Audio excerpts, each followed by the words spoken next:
Have you ever seen an angel? I mean, honestly, have you ever seen one? I'm going to tell you a story that happened to me, and I have a question for you at the end of the video. But when I was a senior in high school, my grandmother was very sick, and I grew up in Arkansas in the mountains, and she lived 8 hours away in Oklahoma, almost to the Texas line. So when we went to her house, we drove for 8 hours through Choctaw Nation, across the flat, long roads through the prairie grass. Now, if you've been to Oklahoma, you know you can see for miles and miles and miles as you drive. I was driving. My mother was in the passenger seat and Daddy was in the back seat. Daddy wasn't feeling well enough to drive, so he was in the back seat trying to rest. So we drove and we drove, and we got about 4 hours into our road trip. We left after I got out of school around 3 o'clock in the afternoon, and so about 7:30 probably in the evening, before the sun went down, but it was getting close to sundown, all of a sudden something exploded in the front of the car and just blew up onto the windshield, and I was terrified.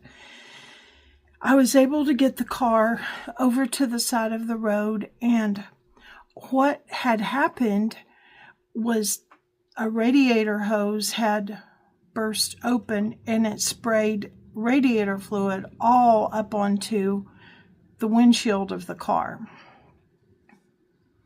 Now, if you've ever been on these roads in Oklahoma, you know that there's not much traffic. It's just the desert. And there we were in the middle of the desert, no gas station, no people, no cars going past. This was before the days of cell phones, you know, way back in ancient times. And of all things, Daddy, because he felt ill, did not load his toolbox into the car when we left. Now, if you knew my dad, you would know that we never went anywhere without his box of tools for the car, because he could fix anything. Of course, I knew nothing about what had happened except all of this green slime had sprayed onto the windshield and I could no longer drive, and we could not clean the green slime off. And Daddy had the hood of the car up. Of course, we were on the side of the road. He had the hood of the car up, working on the engine, trying to figure out what he could do to figure out how to repair this broken radiator hose. About that time, a white van slowed down and drove past us and pulled in front of us on the shoulder of the road. A man got out and he came back and he said to Daddy, "Are you having trouble?" And Daddy said, "Yeah, it looks like a radiator hose is broken." Well, of course, Daddy needed my help, so I was standing out there on the side of the road with him. Mother stayed in the car. But when Daddy walked over to the back of the white van that was sitting there and opened up the van doors, to our surprise, the entire back of the van, from the driver's seat back, was outfitted just like an auto parts store. There were supplies, there were tools. Anything we needed was in the back of that van. All Daddy had was the pocket knife in his pocket, and he had used the pocket knife to unscrew the clamp thing on the hose, and he was trying to splice the hose and do stuff with his pocket knife. So he got up in the van and he chose the hose and a screwdriver and I don't know, maybe just whatever he needed, a few little things, but they were significant because the car wouldn't work without them. So he put them on the car and could tell that the car was fixed. And then, of course, we needed antifreeze for the radiator because it had spewed all over the place and he had antifreeze. So we put all of that stuff in the radiator. And then, of course, we needed to clean our windshield off because I couldn't see to drive and it was just a smeary mess. We had nothing in the car to clean the windshield. He did, though. He had shop towels and window cleaner. So we got everything cleaned up. Now, that's how the car got fixed.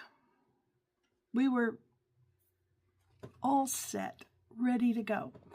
But during this process of maybe 15 or 20 minutes, Daddy said to the man standing there, "Hello, how are you?"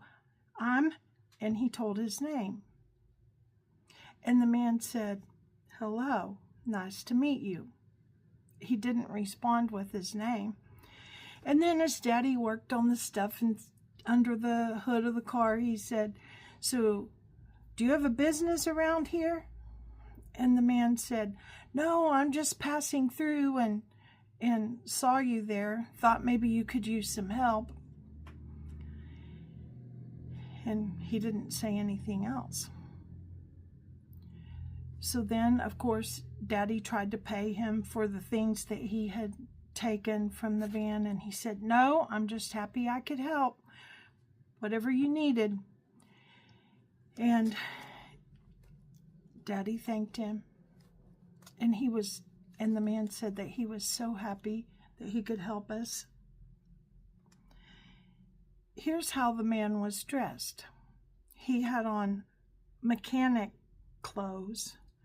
Do you know what mechanics wear when they work in a mechanic shop? You know, typical mechanic pants and a mechanic shirt with a collar that folds down.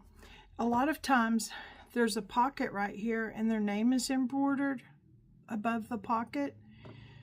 Well, his mechanic clothes were white and his name embroidered was mechanic. He had black hair. It was combed straight back. It was very neatly combed straight back. And he had on black glasses. They were black plastic frames like you used to see men have on in military pictures years ago. You know, if they wore glasses, they were issued military frames, I think. At least that's what I always thought, because that's how those old pictures all looked. Anyway, he had on those kind of glasses.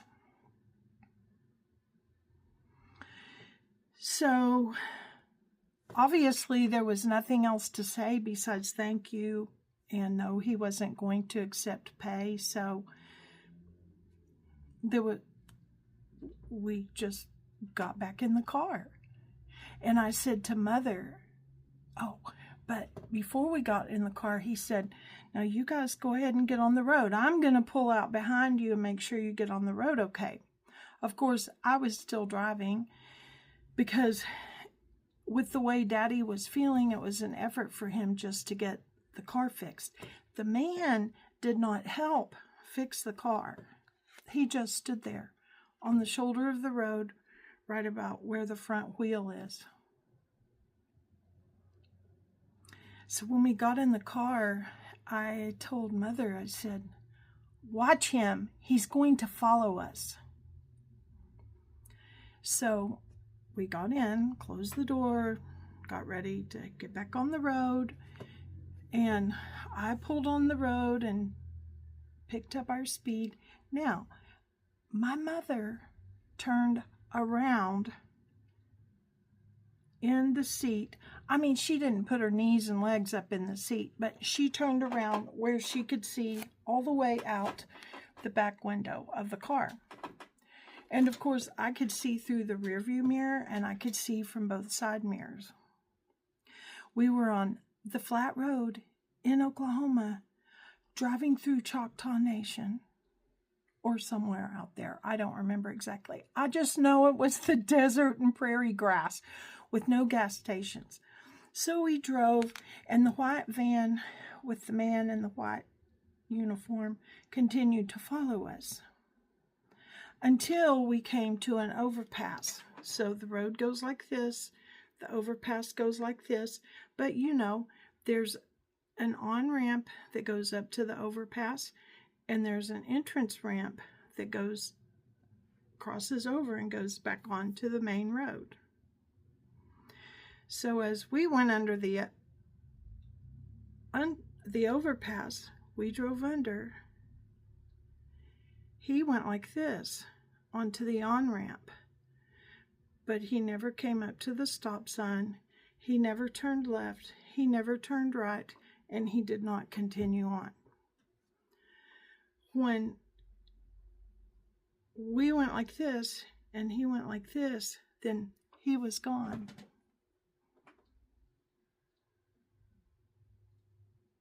I've never forgotten it. I don't know why these things happen. Now, I have another situation. I don't know why it happened either. I have a video here about it.